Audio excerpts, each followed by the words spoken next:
Start good morning, good afternoon, good evening, wherever you are. It's my honor to welcome all the participants. We have right now 100 participants in this session, which is remarkable. And my name is Shai Ben Yehuda. I am the Director of International Relations of Yad Vashem, and it is my honor to welcome all of you. Today also, it's 19th of April. It's the 77th anniversary for the opening of the Warsaw Ghetto Uprising. 77 years ago, that day, which was that year, the eve of Passover, was the beginning of the uprising of the Warsaw Ghetto. This year, the theme of Holocaust Memorial Day is Jews who save Jews, which is a very important topic to discuss because of the special message that can come out of that topic about leadership during that time, about what we can learn about the effort of Jews to help their fellows. And today, the subject of our lecture, the lecture of Dr. David Silberklang, will be about this topic. He called it Rescue at a Price, Dilemmas Jews Faced in Trying to Rescue Fellow Jews, which is a very interesting and important topic. David is a distinguished historian at Yad Vashem. He's working in the International Institute for Holocaust Research at Yad Vashem for more than 2 decades. He recently concluded 23 years as an editor of the scholarly journal of Yad Vashem, which is one of the most important journal about Holocaust research by the name Yad Vashem Studies. David got his PhD from the Hebrew University, and he's teaching today as a professor in the Haifa University, in the Rothberg International School in the Hebrew University, and various other universities around the world. He's also a member of the IRA, Israeli delegation to IRA, which is an important topic and important issue that David is dealing with that. David is part of the committee that is dealing with anti-Semitism and Holocaust denial and other important matters. David also published some books and articles. His recent books, which is a very important book, it's about his dissertation on the Holocaust in the Lublin district. It's called the Gate of Tears, the Holocaust in the Lublin district. And it was nominated, it was a final, it's a final stage for the award of Yad Vashem International Book Prize and also National Jewish Book Award. So I'm pleased to welcome David Silberklang this evening. I want to thank David for taking the time to share with us your thought, your knowledge, and I'm sure we shall all gain from your presentation. So welcome everyone, and thank you, David. Thank you very much, Shaya. So I'd like to begin this subject, and hello to everyone. I've noticed countries from all over the world that people are signing in from. I'm very impressed and honored. I'd like to begin the subject of rescue at a price with a story, and then to go into some of the issues and dilemmas that I wanted to raise. The story is of Abba Kovner, who was a famous Israeli poet and philosopher. During World War II and the Holocaust, he was a resistance fighter, both within the ghetto in Vilnius today, in the ghetto in Vilna in Lithuania, and as a commander of partisans once they escaped from the Vilna ghetto in 1943. And he also rescued Jews who fled from Vilna and from other ghettos and brought them into the forest and helped find them places to be and to protect them. And the story I want to tell is of the moment of Abba Kovner's escape from the ghetto. in September of 1943. And at that moment, Abba Kovner was the commander of a significant underground group, an armed underground group in the Vilna ghetto that had existed since the very beginning, New Year's Eve really, of 1942 at his initiative. They had managed to get arms, they were well organized, and this underground had originally intended to organize an uprising within the ghetto. And they recognized that there was really no hope to rescue the Jewish community of Vilna, whatever was left of it, after so many thousands had been murdered in the summer and the fall of 1941 by the Germans and by Lithuanians. But still, even for the remnant of some 15,000 or more, they realized it was impossible to rescue them all. So they wanted to have an uprising and somehow kill Germans and determine when they would die. But the Jewish community of Vilna was opposed to the idea. And they realized in the underground that they can't have an uprising in the name of the Jewish community against the will of the Jewish community. But by the same token, they also realized that they can't just sit around, given their analysis of the situation, that the Germans intend to kill everyone. They can't just sit around and wait for the Germans to kill everyone. And therefore, they decided that on the eve of the liquidation of the ghetto, when the Germans would announce tomorrow everyone should show up to the city square for relocation, that would be when they would escape. And in that way, they would not cause the early demise of the ghetto. Yet they would not be part of the liquidation of the ghetto either. And they're going to escape through a combination of tunnels they dug and the sewer system of Vilna. On the night of the escape in September 1943, everyone having in the underground, several hundred people having sworn an oath that once they had made this decision, they could not tell anybody about the escape plan or the escape route through the tunnel and through the sewer system. On that night that they were about to escape, Abba Kovner at a certain moment was standing guard at a distance from the entrance to the tunnel and signaling members of the underground to go through. And in the middle of the tumult and the commotion in the Vilna ghetto, as people were very worried what's going to happen the next day, Abba Kovner's mother suddenly stumbled upon him. And she started asking him, what should she do? She's afraid of what will happen tomorrow morning. What should she do? And as Abba Kovner told the story, he looked his mother straight in the eye and he told her, I don't know. She went back to her home, and the next day she was part of the roundup of Jews, and she was shot along with thousands of other Jews the next morning. Abba Kovner that night escaped with the underground. They reached the forests at a distance from Vilna. He became a partisan. They fought against the Germans. They took Jews out of other ghettos and helped rescue other Jews, and so on.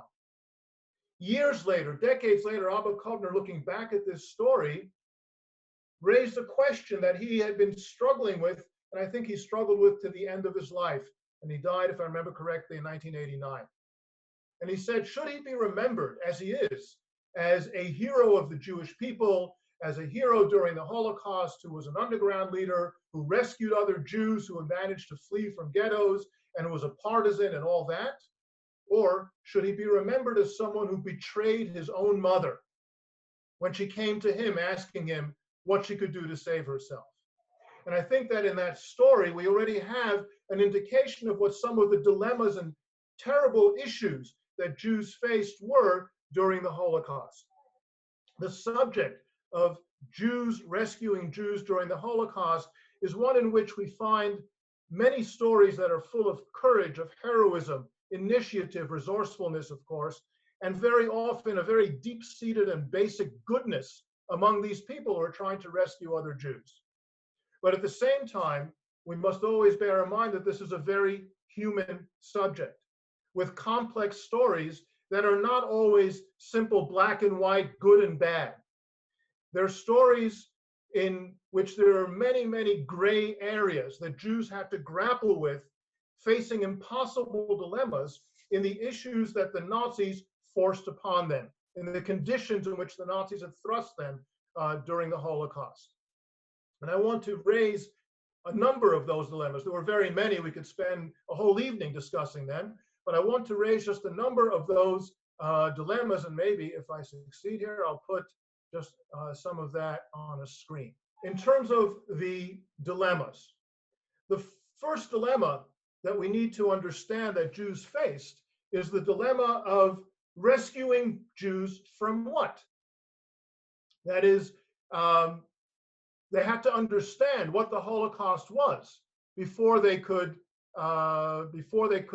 decide that they're going to rescue Jews. They have to understand that the Nazi plan was to kill all the Jews, and that's not that's not something that was self-evident to the Jews. A second issue that they faced was that whatever decisions they would make, they were facing choiceless choices. As whatever they would decide to do had all sorts of ramifications that would involve perhaps harm to other Jews or an inability to actually accomplish what they wanted to accomplish. And then part of that, in the choiceless choices, was the decision that they would have to make of whom to rescue. Because clearly people would want to rescue large numbers, entire families, entire groups that they're part of, and so on. And they couldn't necessarily rescue them all. So what do you do? How do you choose? And in trying to rescue Jews, and we're here talking about the effort, I don't even know if they would be successful. But if in trying to rescue Jews, they also had to take other issues into account that were not only internal understanding and whom to rescue, but things that were imposed upon them externally, such as the fact that the Nazis imposed upon the Jews collective punishment. If anybody did anything that the Nazis disapproved, such as trying to hide a Jew, provide somebody with false identity papers, smuggle someone out of the ghetto, put someone's name on a list of workers who would not be killed, even though that person was not supposed to be on the list, or of course any act of resistance, any of these activities that the Jews might engage in would bring collective punishment upon the Jewish community. Could those Jews who were trying to rescue other Jews really take upon themselves the risk of causing dire collective punishment, which meant massive murder on the Jewish community? And they also had to consider the issue of neighbors. Would the neighbors be sympathetic? Would the neighbors be indifferent? Would the neighbors be hostile? Because part of rescuing Jews meant relying to some degree on the neighbors. And if they're relying to some degree on the neighbors, whether it's neighbors who are helping them once they flee or helping them hide or providing them with documents or whatever it might be, it's clear that their surroundings and their neighbors played a critical role for many of the Jews who were contemplating how might we rescue ourselves and other people that we want to rescue. And all of these dilemmas are dilemmas that the Jews faced simultaneously. Now, I would like to illustrate some of the issues through at least one somewhat complex story following an Abba Kovri. He's the first one. But at least one complex story from a place that I would imagine most of you have not heard of, at least not heard of the story. And if time allows, I have a second one that raises additional issues. And the story that I want to relate relates to a town called Zhetel. Zhetel is a town that today is in western Belarus. It was in northeastern Poland before the war. I've written here the name as it's pronounced in Yiddish by the Jews, the name in Polish, Zdzięczo, and the name in Belarusian today, Dyatlova. And I want to, first of all, say something about this town. If you were to look it up, what would you find?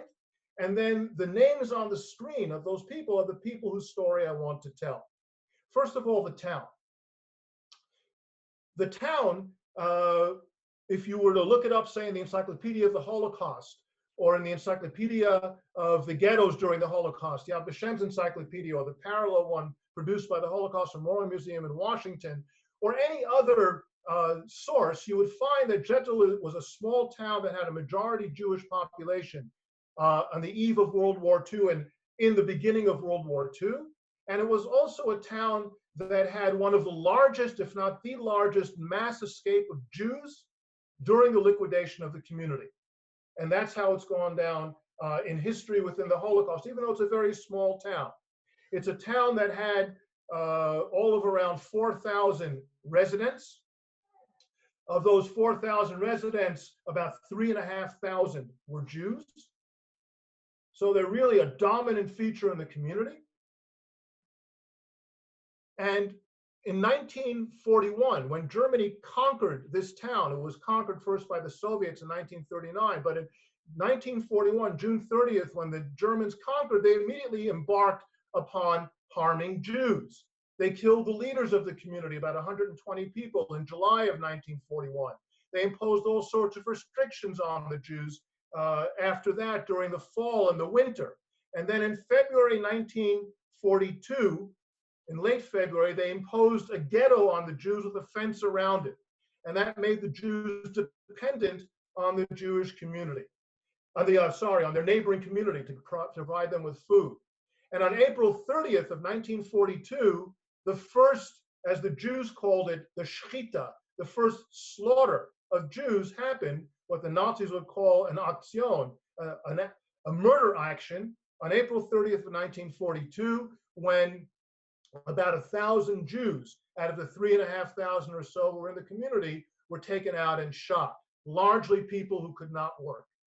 With that as context, I want to now look at this particular family, the Bielaus family. Bielaus is a common name in Belarusia, in that part of the world, both among Jews and among Christians. And the family I want to relate to is the parents, Yisrael and Chana Frida Bielaus, who were in their early 60s when these events took place in 1942. Their unmarried son, Chaim, who was in his 20s, and their daughters, Pesia and Nechama, both of whom were married, both of whom were in their mid or late 20s and had children, as you see on the screen. Pesia was married to a man named Zissel. They had a 4-year-old girl named Tzila and a boy infant, a male infant, and Nechama and Mordechai also had an infant, a girl. What's the story? On August 6th of 1942, German SS and police troops, together with a special Lithuanian unit that was brought in to help in the operation, surrounded the ghetto early in the morning of August 6th of 1942. Jews who saw that immediately began to go to their hideouts. And here in Jettel, part of the story here is that from the very beginning of the German occupation, Jews were preparing some plans in order to get away from the town should the Germans come and liquidate the town. And after two events that happened in April of 1942, one, the murder of 1,000 Jews, and the other, the murder of the head of the Jewish Council, the head of the Judenrat of Jettel, a man named Alter Dvoretsky, who was also the head of the underground, planning a mass escape from the ghetto to the nearby forests. He was killed by Soviet partisans in the forest. So the Jews in the ghetto now saw that they have a dilemma. They're expecting the Germans to come and kill more Jews. They have huge forests nearby, two massive forests right nearby that they could escape to at a distance of only a few kilometers away from the town. Yet the Soviet partisans in the town, in the forests, are unreliable, and they don't know what to expect from their neighbors when they flee, that dilemma I pointed to earlier. In preparation for when the Nazis would come to try to liquidate the Jewish community, these Jews, many of them, had prepared all sorts of hideouts, bunkers that were underground, false walls and attics, and so on. And among the people who had prepared these hideouts were the Bielaus family. In that period of April till August of 1942, there was also a constant trickle of Jews fleeing the town and going to the forests in anticipation of a German operation against the Jews that would follow what had happened in April and was happening in other towns in the area. So there was a constant trickle to those huge forests that were not far away. But then comes August 6th, the ghetto is suddenly surrounded, and the Bielaus family went into action. And they immediately went into their hideout that the younger members of the family, together with the father Yisrael, had prepared. And various neighbors of the Bielaus family who had not had time or not been successful in preparing a hideout were invited to join them in the hideout, so that the Belarus family was now in the process of rescuing additional Jews in their hideout.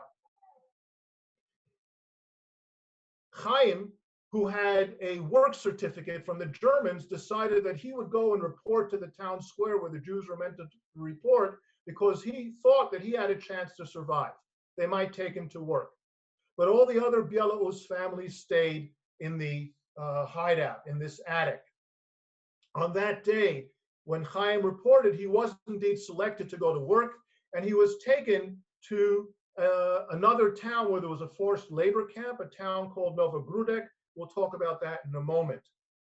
That day, most of the Jews, those who were hiding, and of course those who didn't succeed in hiding, were rounded up and taken off to the Jewish cemetery on the outskirts of the town, and they were shot. The Belarus family was caught as well during the course of the day. During that time, the elderly parents, Yisrael and Chana Frida, as well as Pesia and Nechama, were taken and killed. However, prior to that, they had a dilemma that they had to face before they were caught. Because the two babies, Pesia's baby and Nechama's baby, the boy and the girl, both under a year old, began to cry out of fear. And the mothers tried to calm them down.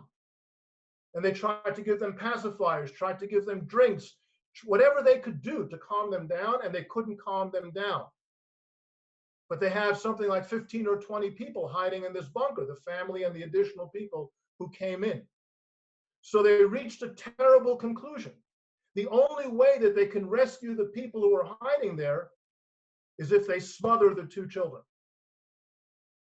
And that's what they did.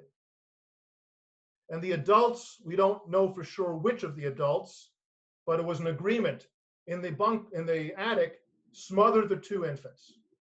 Despite that dramatic act to try to rescue everybody, the Germans discovered them and they were taken out and killed, but not all of them. Nechama and her husband got away. Nechama and Mate managed to evade the Germans even after they were captured. Their infant is already dead, that's their only child, and they managed to escape to the forest, a forest known as the Lipichanska forest, one of the forests that was a hotbed of Soviet anti-Nazi partisan activity. And they managed to join a partisan movement, a partisan group, a Jewish partisan group.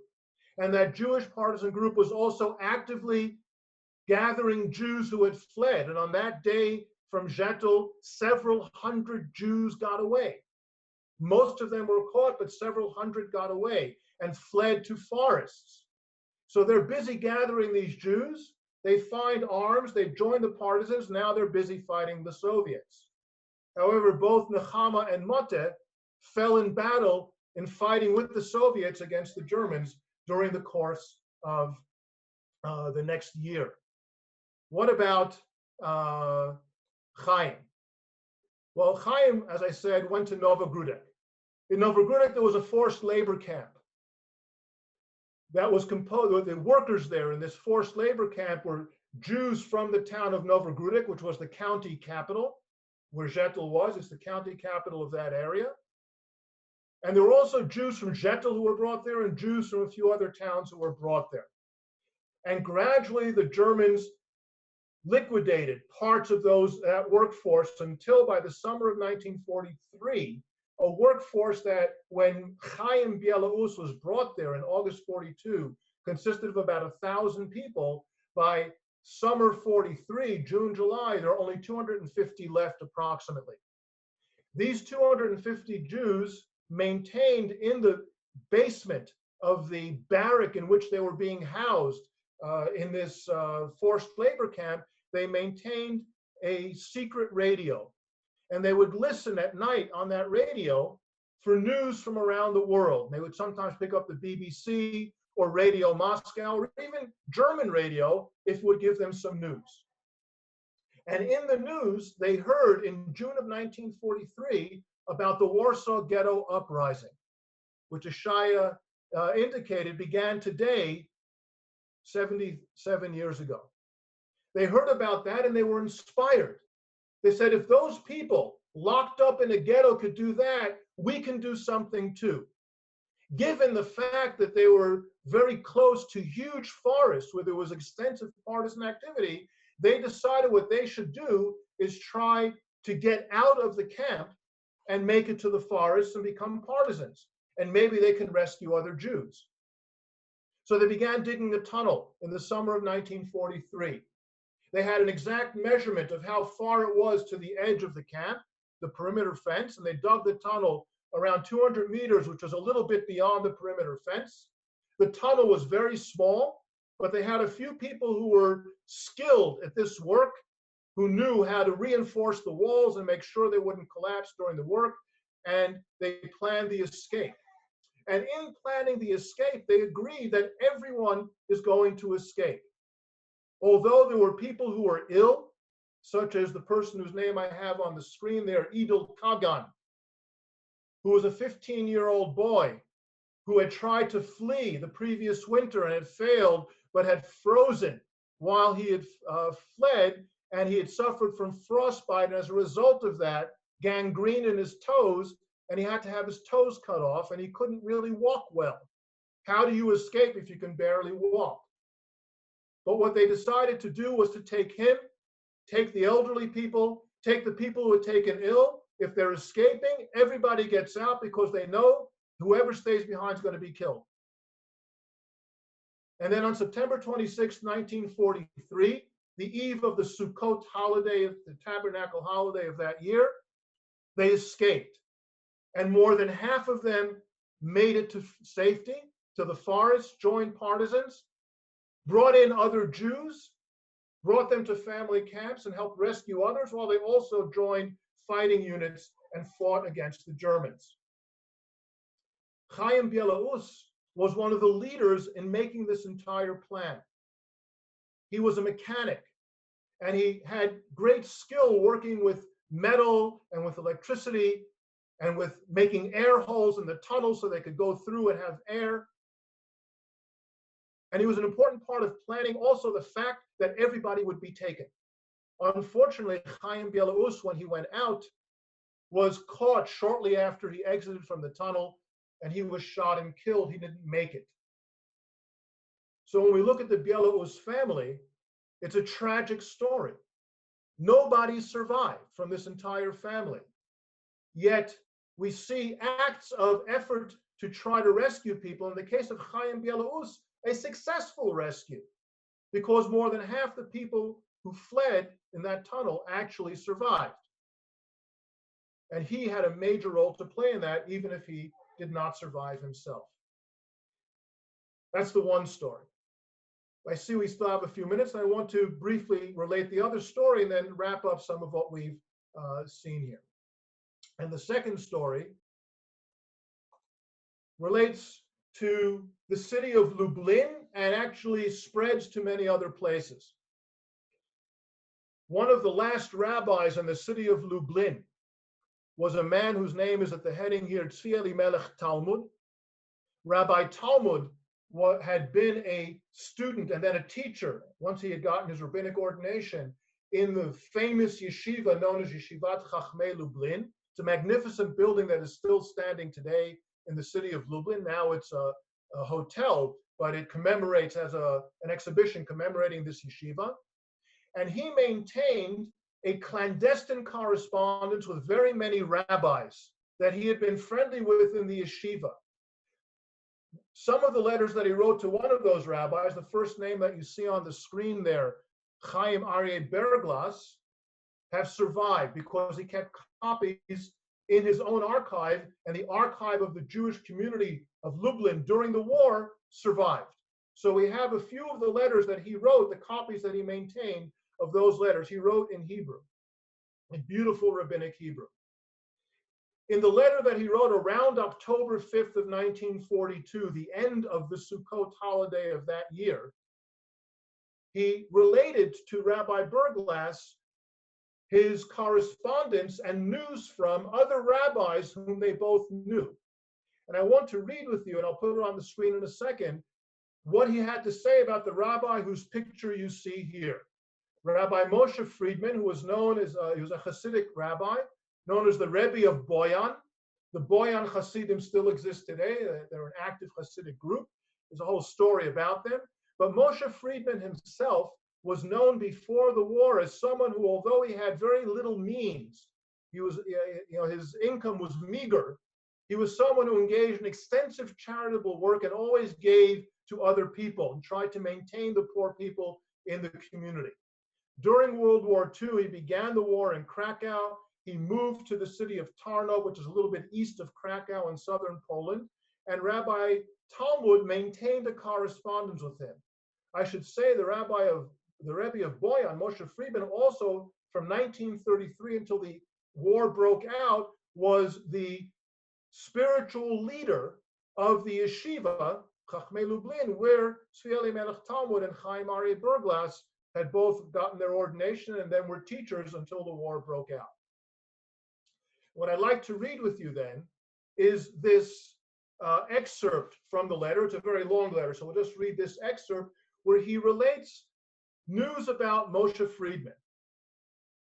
And he says, and first I'll rush to tell you, after his introductory comments, I received a letter on Shmini Atzeret, the next to last day of the holiday in Poland, from the Rebbe of Boyan Shlita. During the summer, I was in regular mail contact with him. I apprised him of all the woes that we and the entire district endured. I did not spare him even the ways of deportation to Azazel, meaning they're being deported to hell, with all its details and minutiae. At the same time, I tried to help him with a certain sum, knowing that his condition is dire after most of his admirers and supporters were sent to a place that all who go there do not return. And let me explain that. In Tarnov, the Jews were deported to Belzec or shot in the town in June, and then again during the course of the summer, beginning of September of 1942.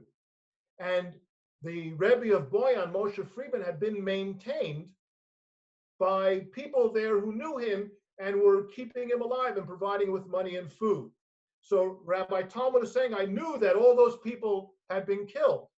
But Rabbi Talmud knew of all this, and that's why he's relating this, that now Moshe Friedman doesn't have anyone to support him. So he said, I tried to send him money. And then he adds in parentheses, by the way, see his greatness and superior qualities, despite his own dire straits and precipitously declined income, he did not retreat even one small stride from his prior holy activities. In his letter of response to my support, he wrote that he would not accept any assistance from a source of whose origins he was unsure. Therefore, he will not benefit from this money, but rather he will use it for those relatives and friends who are in very difficult circumstances and who he has supported by cutting back on his own in order to give to them. In other words, Rabbi Friedman refused to accept money that he feared was blood money. That is, it's money left over from murdered Jews. And he said, I can't use that money for myself. But Rabbi Talmud convinced him to use it to help other people, even if not for himself. And in that way, at least he'll have his own money for himself. And then Rabbi Talmud concludes this section, so the money will help him support these people without cutting back on himself, and such will be my wages. Come and see that there are still illustrious people like these who have not changed their inner way of life at the foot of the rage of the oppressor. So even in his dire straits, the Rebbe of Boyan, was making tremendous efforts to try to maintain other people and rescue them by providing them with money. And Rabbi Talmud, who's one of the last people left in the Lublin ghetto in the fall of 1943, is trying to maintain the Rebbe of Boyan. The end of the story, and we have to bring this to a conclusion, the end of the story is that sadly, neither Rabbi Talmud survived.